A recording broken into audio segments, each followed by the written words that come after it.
Hello student, good evening. Drawing classes by Gudiya ma'am channel पे आप सभी का स्वागत है। राधे कृष्णा, हरे कृष्णा।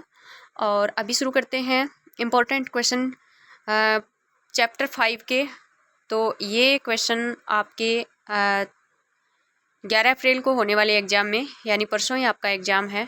काफ़ी सहायक सिद्ध हो सकते हैं बच्चों। सबसे पहले मैं आपको परिचय करवा दूँ इस चैप्टर के मार्क्स कितने हैं। तो ये देखिए 3 एंड 4 के 3/4 के 2 क्वेश्चन आएंगे, ठीक है। और 1 एंड हाफ के 1/2 के 2 क्वेश्चन आएंगे, ठीक है। तो ये चैप्टर हो गया आपका 2.5 मार्क्स का, यानी 2.5 अंक का आपका चैप्टर है ये, ठीक है।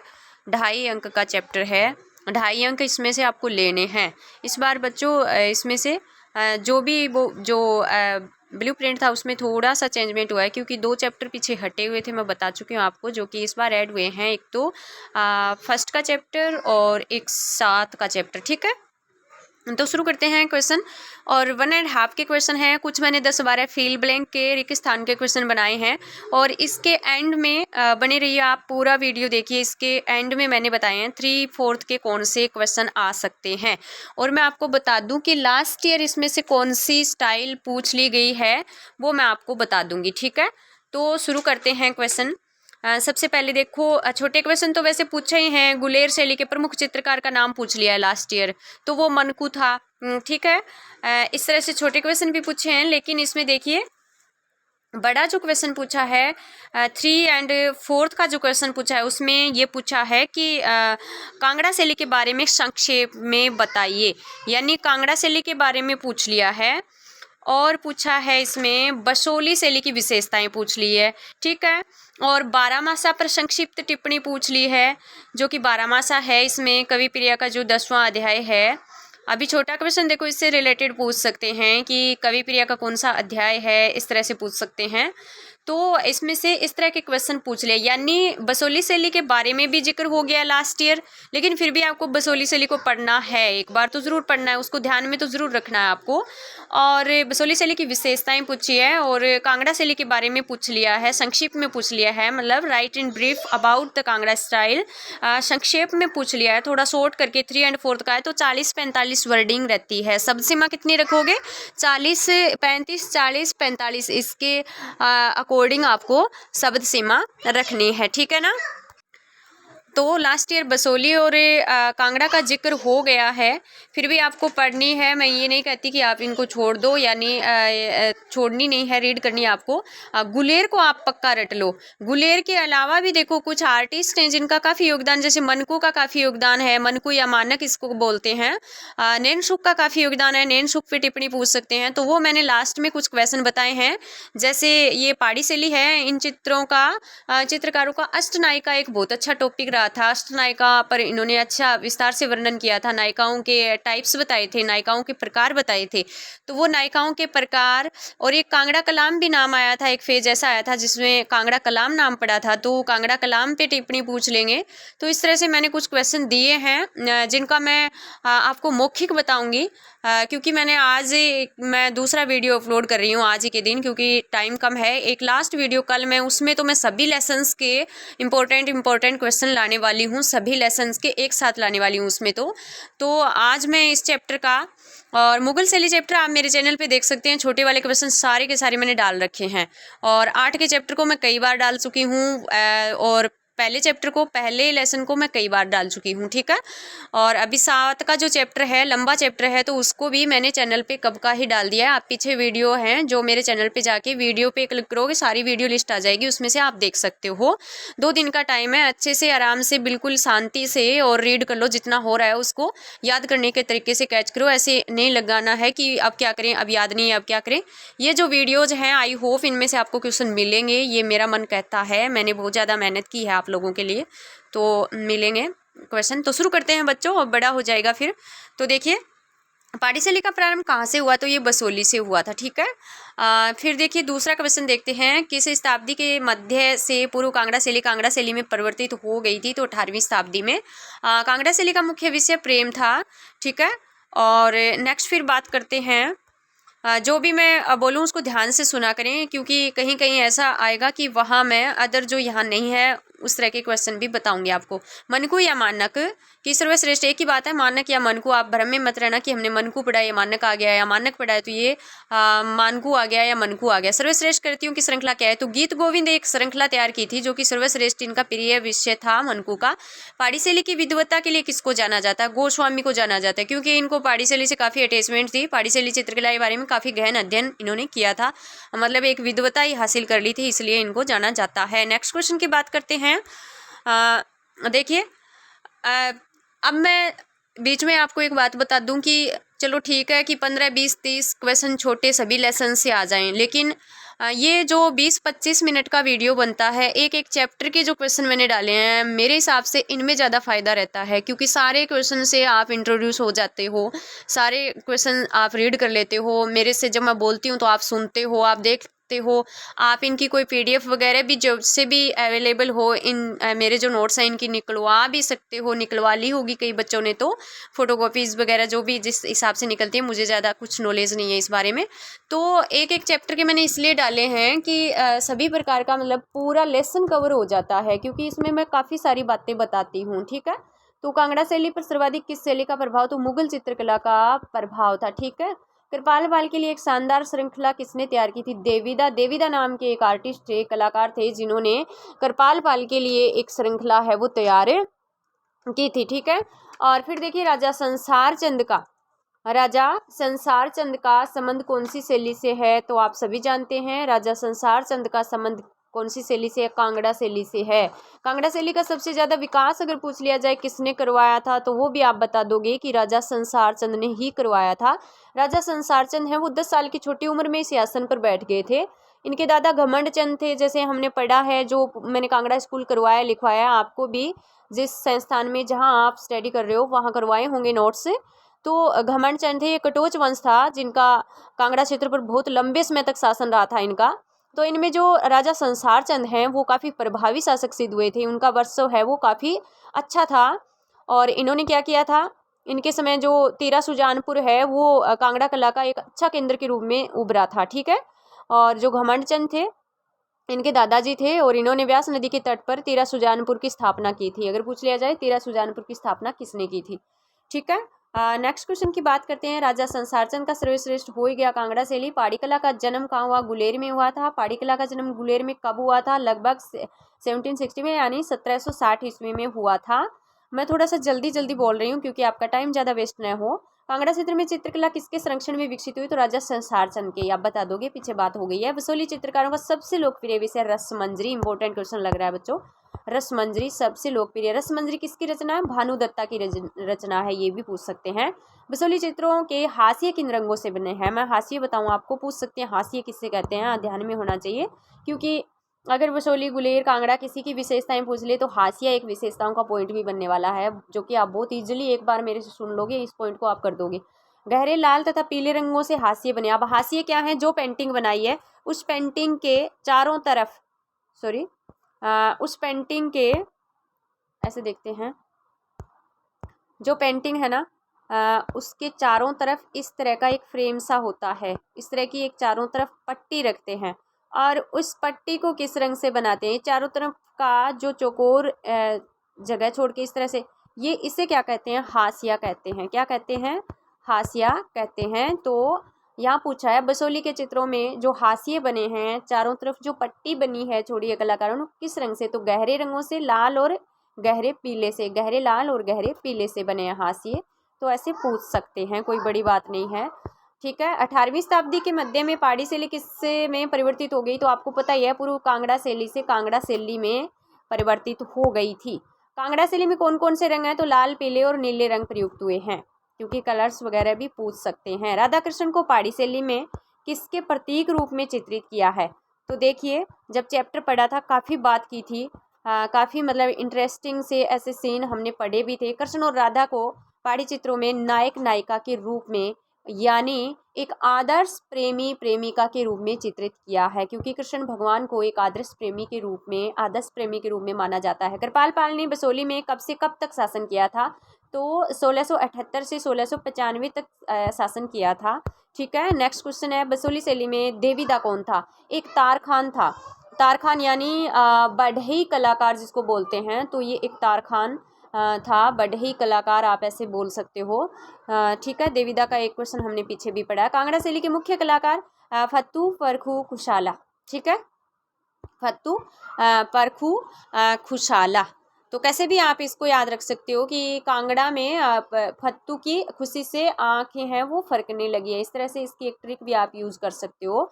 कांगड़ा का एक फत्तू था और उसकी खुशी से आंखें फरकने लगी। फरकने से परखू, खुशी से खुशाला और फत्तू आ जाएगा, और कांगड़ा का या लगाना पड़ेगा क्योंकि कांगड़ा शैली का याद रखना पड़ेगा। 19वीं शताब्दी के दौरान पहाड़ियों में लोकप्रिय विषय क्या था? बारहमासा था। ठीक है, बारहमासा था। बारहमासा पर संक्षिप्त टिप्पणी 3 और 4 का लास्ट ईयर पूछ लिया है। कवि प्रिया की रचना किसने की? आप कवि प्रिया के बारे में जरूर देख लेना, केशव दास ने की थी। कवि प्रिया का 3 और 4 का भी पूछ सकते हैं, आप देख लेना। कवि प्रिया का 10वां अध्याय बारहमासा है, मैंने पीछे बताया। कांगड़ा का सर्वाधिक विकास राजा संसार चंद के समय हुआ था, हमने जिक्र कर लिया है। नैनसुख ने गुलेर में सबसे अधिक कार्य किसके लिए किया? तो देखिए, नैनसुख ने ना गुलेर से जब उसने जसरोटा ट्रांसफ़र किया था अपना, तो जोरावर सिंह के यहाँ काम किया, और उसके बाद में जोरावर सिंह के पुत्र बलवंत सिंह के लिए इन्होंने काफ़ी काम किया था। बलवंत सिंह को इसने अलग अलग मतलब टाइप से अलग अलग क्रियाएं करते हुए चित्रित किया, वो वाला क्वेश्चन भी आगे देखेंगे। गुलेर शैली को सशक्त रूप से आगे किसने बढ़ाया? तो मनकू और नैनसुख है, इनका काफ़ी योगदान है। पूछ लिया जाए गुलेर शैली को आगे बढ़ाने में कौन से आर्टिस्ट का महत्वपूर्ण योगदान है, इंपॉर्टेंट कंट्रीब्यूशन पूछे तो मनकू और नैनसुख आ जाएगा। नैनसुख किसके दरबारी चित्रकार थे? तो ये जसरोटा के राजा बलवंत सिंह के दरबारी चित्रकार थे। इंपॉर्टेंट क्वेश्चन है ये। नैनसुख की प्रसिद्धि क्या है? नैनसुख को क्या उपलब्धि प्राप्त थी, ये पूछ लिया जाए। व्यक्ति चित्रण करने की प्रसिद्धि या व्यक्ति चित्रण बनाने की उपलब्धि इनको प्राप्त थी, और ये बन गई थी गुलेर शैली की मुख्य विशेषता बन गई थी। ठीक है, नेक्स्ट क्वेश्चन है, पहाड़ी शैलियों में आरंभिक शैली गुलेर शैली बोलेंगे। और नेक्स्ट, बसोली चित्रकारों के लोकप्रिय विषय भागवत पुराण और रागमाला। इंपॉर्टेंट क्वेश्चन है ये भी, भागवत पुराण और रागमाला। गुलेर कलाकार शिव के बेटों के नाम। तो हमने जब गुलेर शैली को रीड करना शुरू करते हैं, स्टार्टिंग से नोट्स बनाना शुरू करते हैं, मनकू और नैनसुख का नाम और कलाकार शिव का नाम आता है कि ये दोनों इसके बेटे थे। ठीक है, फिर कांगड़ा शैली के मुख्य केंद्र गुलेर, नूरपुर, सुजानपुर। कांगड़ा शैली के केंद्र गुलेर, नूरपुर, सुजानपुर आ जाएंगे। बसोली की शाखाएं कहाँ तक फैल गई थी? चंबा, कुल्लू तक फैल गई थी। ठीक है, इंपॉर्टेंट क्वेश्चन है ये भी। नैनसुख गुलेर छोड़कर कहाँ चले गए? अभी बात की हमने जसरोटा। जसरोटा में जोरावर सिंह के, और जोरावर सिंह के बाद जोरावर सिंह के बेटे बलवंत सिंह के लिए काम किया था, और काफ़ी अच्छा काम किया था। उनकी काफ़ी सारी पेंटिंग्स इन्होंने बनाई थी। अब देखिए क्वेश्चन यहाँ पे, कांगड़ा के कौन से शासक को अपने दरबारियों के साथ चित्रित किया जाता था? मोस्टली इनको अपने दरबारियों के साथ ही चित्रित किया जाता था, तो ये थे अनिरुद्ध चंद। ठीक है, इंपॉर्टेंट क्वेश्चन है ये भी। कांगड़ा के राजा संसार चंद के समय चित्रकला का सबसे विपुल या सबसे श्रेष्ठ केंद्र कह सकते हैं, कौन सा था? टिहरा या तिहरा या तीरा भी लिखा आ सकता है, सुजानपुर। जो भी मैंने बताया कि रावी नदी के तट पर, और इसकी वो राजा घमंड चंद ने इसकी स्थापना की थी, मैंने बताया। सॉरी, रावी नदी नहीं, व्यास नदी के तट पर। ठीक है, व्यास नदी के तट पर तेरा सुजानपुर की स्थापना किसने की है? नीचे देखो क्वेश्चन भी दे रखा है मैंने, राजा घमंड चंद ने की थी, पहले मैंने बताया आपको। गोपियों के साथ होली खेलते कृष्ण, ये एक पेंटिंग का नाम है बच्चों, ये एक पेंटिंग का नाम है, और ये 1800 ईस्वी में और कांगड़ा शैली में बनी थी। इसकी स्टाइल पूछ सकते हैं कि कौन सी स्टाइल में बनी थी। फिर नेक्स्ट क्वेश्चन देखते हैं, प्रार्थना करते बलवंत सिंह हैं चित्र, ये गुलेर में चित्रित हुआ, नैनसुख ने बनाया था। ठीक है, 1750 इसका समय दे रखा है, तो इम्पोर्टेंट है। वैसे काफ़ी एक्टिविटीज़ थी उनकी जो 2-3 चित्रित की थी नैनसुख ने। ये देखिए, नैनसुख ने बलवंत सिंह के कौन कौन से दृश्य चित्रित किए? तो पूजा करना, और एक सीन में एक निर्माण स्थल का यानी कोई कंस्ट्रक्शन का वर्क था, उसका ऑब्जर्वेशन कर रहे हैं, संरक्षण कर रहे हैं, निरीक्षण कर रहे हैं।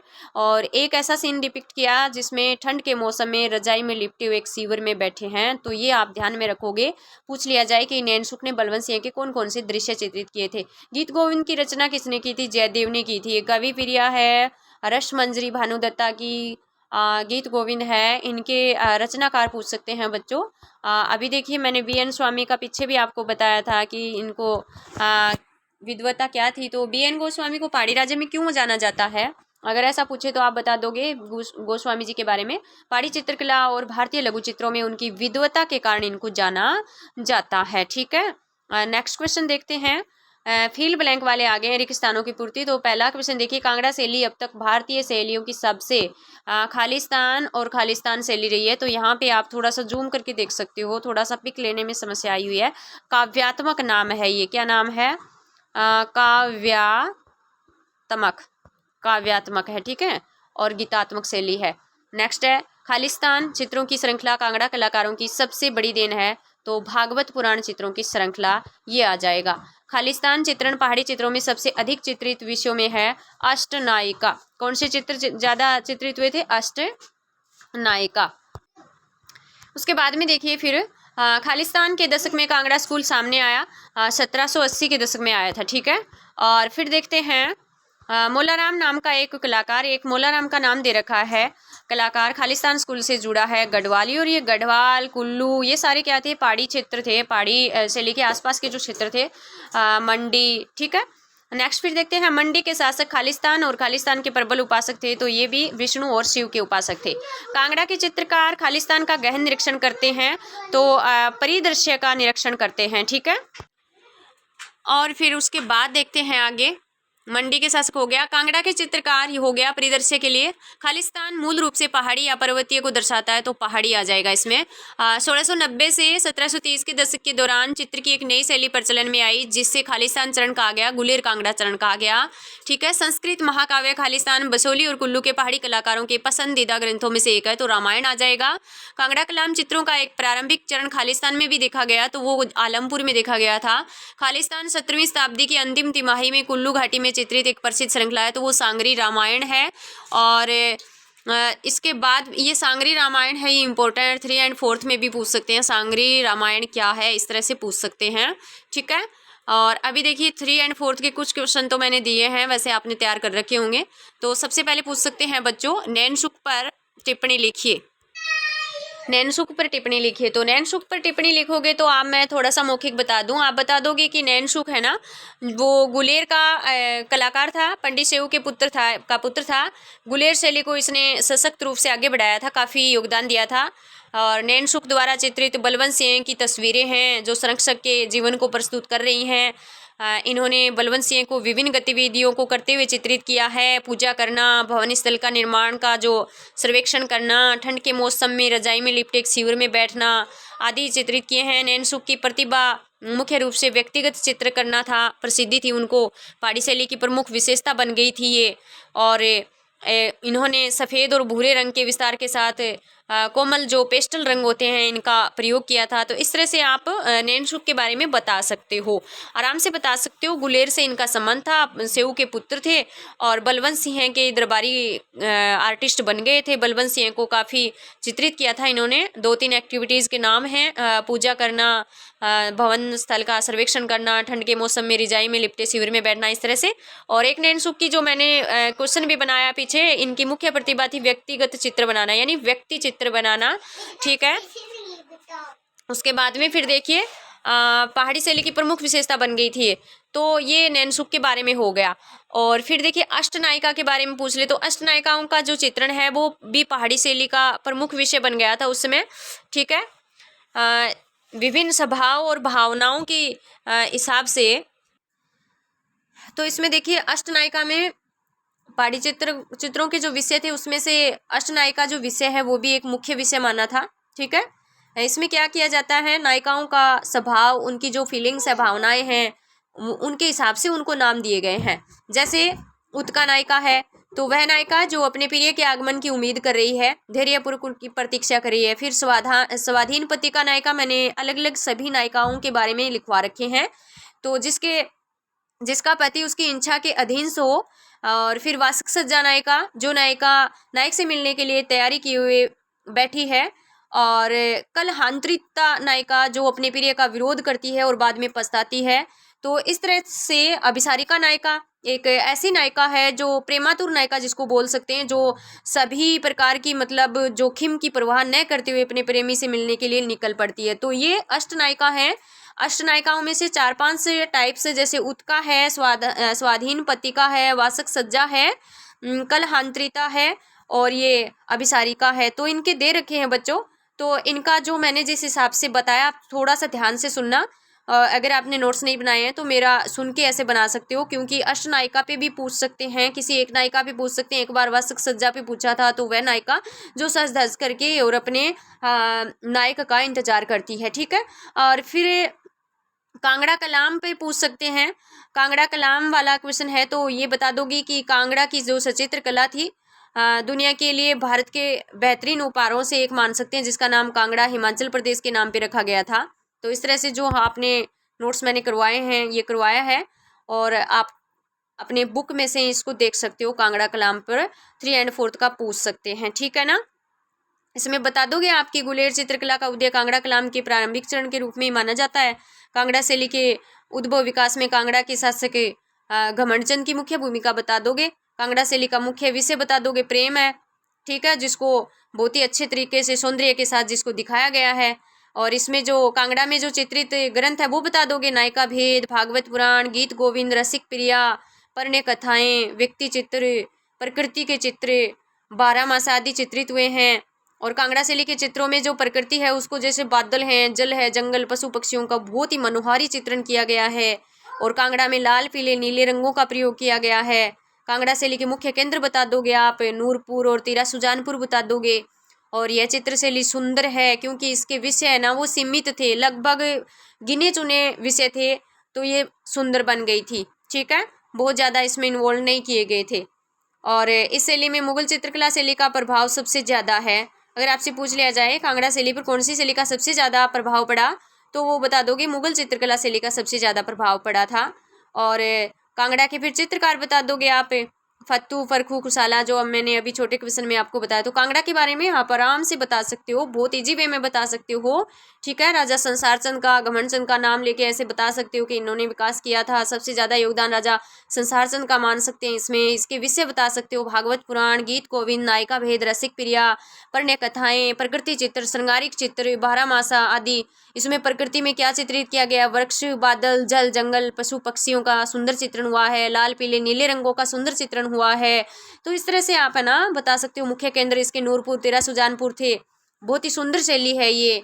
इस शैली पर मुगल शैली का प्रभाव है। तो आप अच्छे से एक एक लाइन को हिसाब से समझ के और एक एक लाइन, एक एक पॉइंट बना करके और कर सकते हो, ठीक है। फिर देखिए बच्चों, पहाड़ी शैली में सांगरी श्रृंखला से क्या तात्पर्य है। अब देखिए सांगरी जो श्रृंखला है पहाड़ी शैली में, उसके बारे में आपको बताना है कि रामायण से जो रिलेटेड था, एक सीन आया था कि सांगरी से लिया गया जो रामायण विषय था पहाड़ी शैली में सांगरी श्रृंखला। तो आप बता दोगे कि संस्कृत महाकाव्य रामायण और बसोली और कुल्लू के जो पहाड़ी कलाकार हैं उनका पसंदीदा ग्रंथों में एक था। तो ये इस जो संस्कृत महाकाव्य रामायण की जो श्रृंखला चित्रित हुई थी इसको नाम दिया था सांगरी। ये सांगरी से लिया गया है, जो कुल्लू शाही परिवार की एक शाखा का निवास स्थान है। सांगरी है, यहाँ पे कौन थे, कुल्लू का एक शाही राज परिवार था और उसकी एक शाखा यहाँ सांगरी में निवास करती थी। कुल्लू कलाकारों की ये कृतियाँ बसोली और बिलासपुर की शैलियों से अलग अलग मात्रा में प्रभावित थी। लेकिन आप इतना ही बता दोगे, संस्कृत महाकाव्य रामायण बसोली और कुल्लू के पहाड़ी कलाकारों के पसंदीदा ग्रंथों में से एक थे। इस श्रृंखला का नाम सांगरी से लिया गया है। सांगरी कुल्लू के शाही परिवार की सांगरी में कुल्लू के एक शाही परिवार की शाखा निवास करती थी, ठीक है। तो इस तरह से आप बता सकते हो। पहाड़ी शैली में गुलेर शैली का परिचय वर्णन तो जो आपने किया है इम्पोर्टेंट है। गुलेर शैली पहाड़ी शैली के अंतर्गत कौन सी उपशैलियाँ आती है, तो पहाड़ी शैली के अंतर्गत जो उपशैलियाँ आती है वो आप बता दोगे कौन कौन सी उपशैलियाँ आती हैं।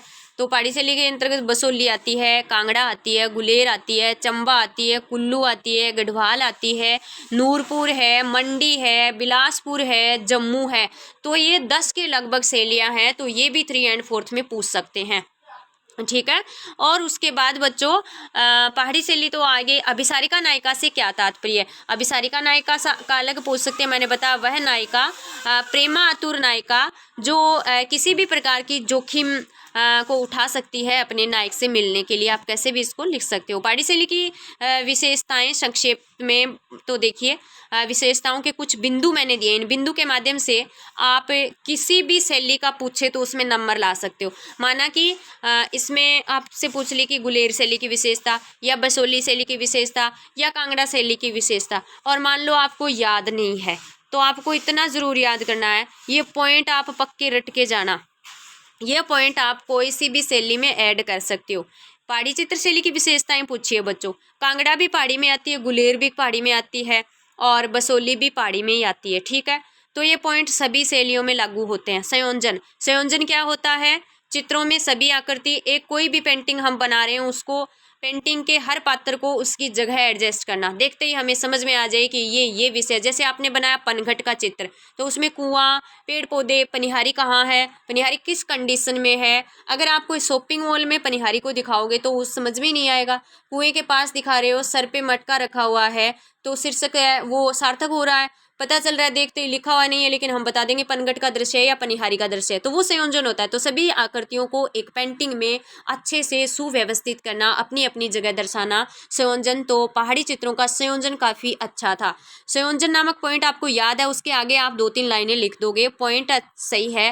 हाशिए मैंने बताया, चित्र के चारों तरफ एक पट्टी होती है, उस पट्टी में अलग अलग रंग किए होते हैं।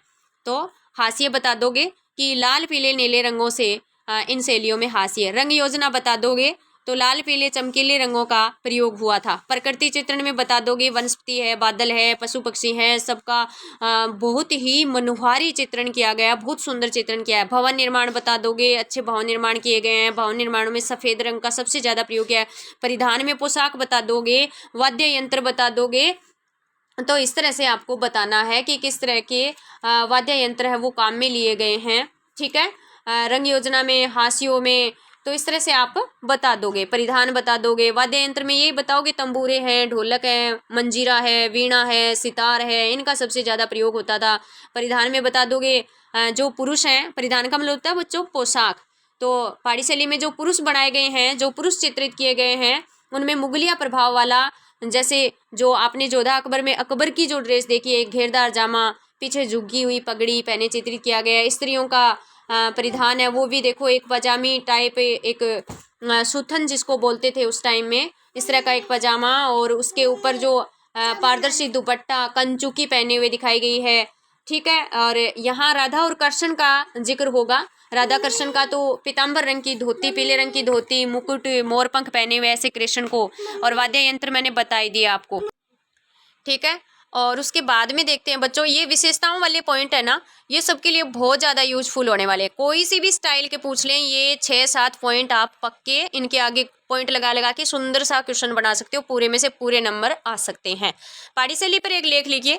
तो जो भी आपने पहाड़ी शैली पढ़ी है, शुरुआत कब से कब हुई थी, पहाड़ी शैली में कौन से मुख्य सेंटर थे, तो हमने मुख्य 3 पढ़े हैं, बसोली है, गुलेर है, कांगड़ा है, फिर इनके बारे में बता दोगे। तो इस तरह से आपको पहाड़ी शैली पर लेख लिखना है। तो इससे अलावा भी आपने जो इम्पोर्टेंट क्वेश्चन या जो पूरे चैप्टर को तैयार कर रखा है, लेकिन ये जो मेरे हिसाब से जो ये क्वेश्चन है ये भी इम्पोर्टेंट है। छोटे क्वेश्चन तो मैंने पूरे चैप्टर में से लाइन टू लाइन जा कर के बनाए हैं। तो आई होप कि इसी में से आपको क्वेश्चन देखने को मिले।